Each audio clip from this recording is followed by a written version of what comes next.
It was the 1st of September 2004. For many of these kids, it was their first day of school.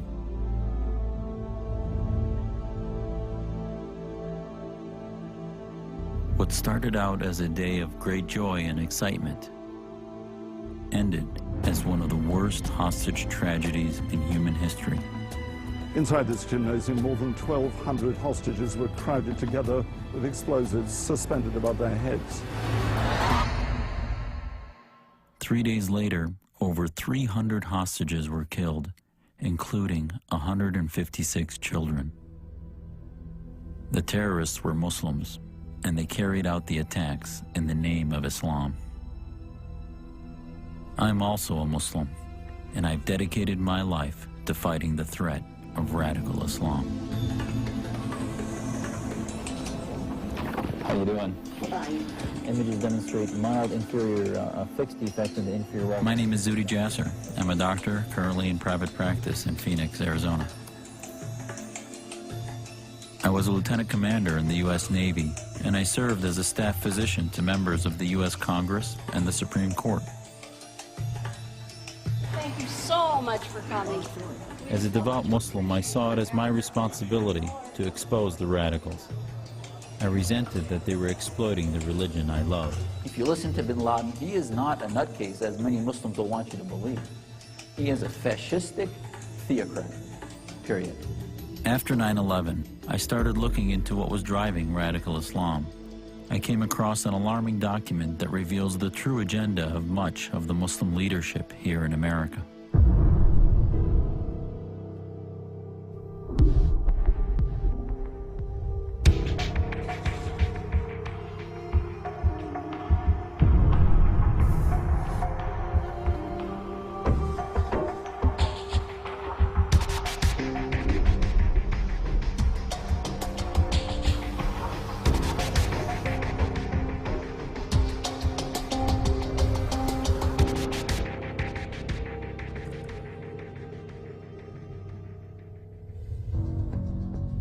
It didn't take long after 9/11 until it was revealed that Muslims were behind the attacks.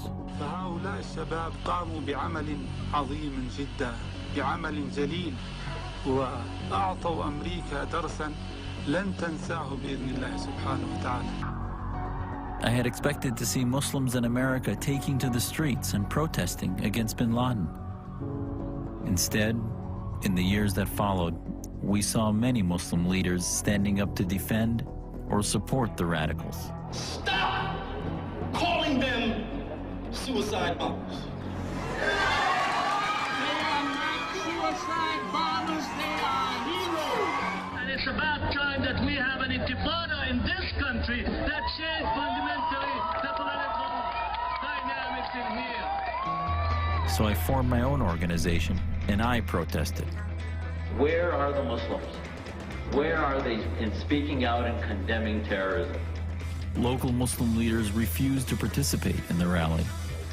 In fact, shortly afterwards, I was outcast by the Islamic leadership across the country, and there was even a cartoon published in a Muslim newspaper that portrayed me as a dog cannibalizing a religious leader.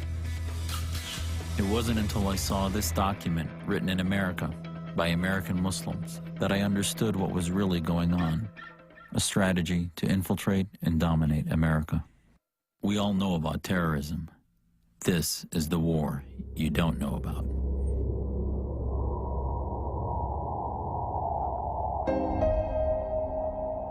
I think there is a general tendency to underestimate the threat which is offered to us in the present global conflict. I think the public in America is denied the strategic truth.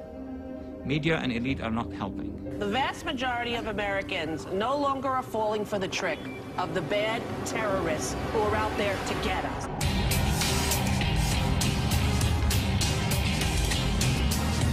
They are framing the debate as Iraq, or as Afghanistan, or as Guantanamo Bay.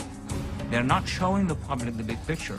جهاد ابتدائي معناه غزو العالم من أجل نشر كلمة لا إله إلا الله محمد رسول الله في ربوع العالم.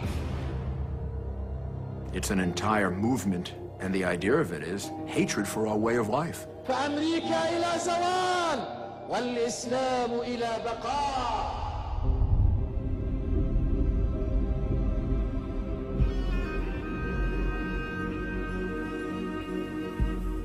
The clash between Islam and Christendom has now been going on for more than 14 centuries, since the advent of Islam. The first key point that Americans need to know is that this is a war, a jihadist war, which started before 9/11, before the end of the Cold War, before the beginning of the Arab-Israeli conflict. It's a very long war with deep roots. This is a war about religion, not because we wish it to be so, but because the radical Islamists have named it so. فهذا يدل بوضوح على طبيعة هذه الحرب وعلى أن هذه الحرب هي حرب دينية في الأساس. This is a global cosmic struggle between two religiously defined civilizations, which will end only when they triumph universally. There were two major jihads in history.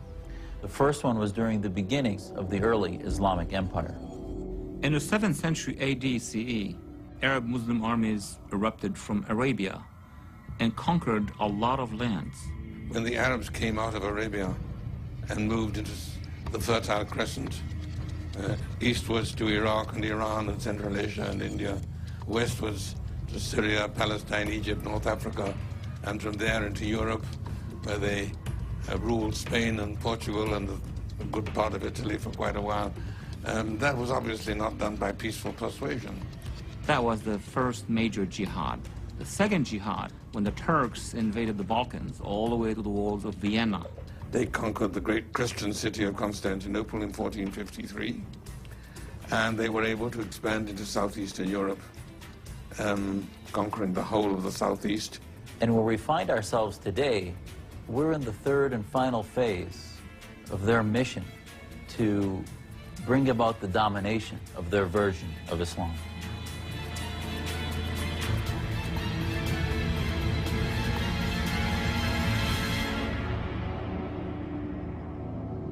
If one wants to find out what is motivating radical Islam, surely it's more sensible to look at what they actually say they're doing and what their intentions actually are. The main goal of our jihad and resistance is to implement the law of Allah and to fight against the infidels all over the world and implement one religion across the world. Jihad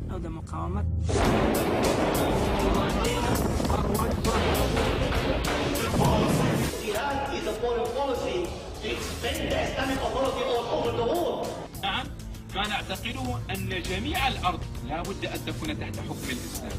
لا يخرج عن ذلك ذرة واحدة منه.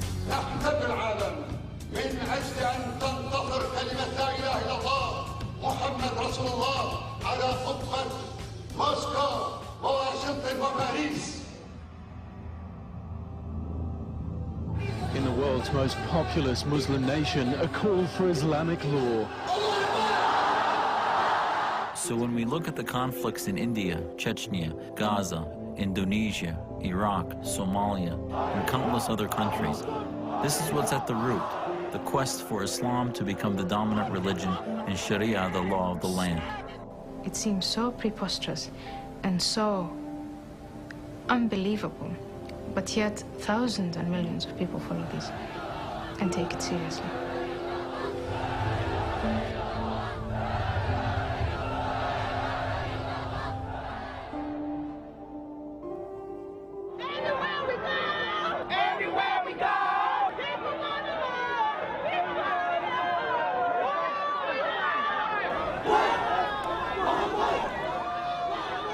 I think the New York City Muslim Day Parade is a perfect microcosm of Muslim representation in America.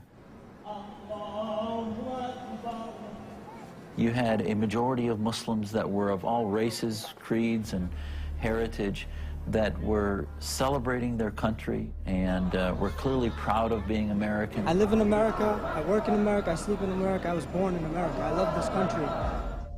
But unfortunately, there are also those Muslims that hold more radical views. Islam will dominate. that's what it will be. These groups are not Al-Qaeda, they're not Hamas, they're not Hezbollah, and most of them are non-violent. But they still want to replace American law with their version of Sharia, Islamic law. We want to see Sharia here, and it will be. The flag of La ilaha illallah, Muhammad Rasulullah, will be, inshallah, in the White House, if that's what we choose to be. It just takes time. The American people are waking up now.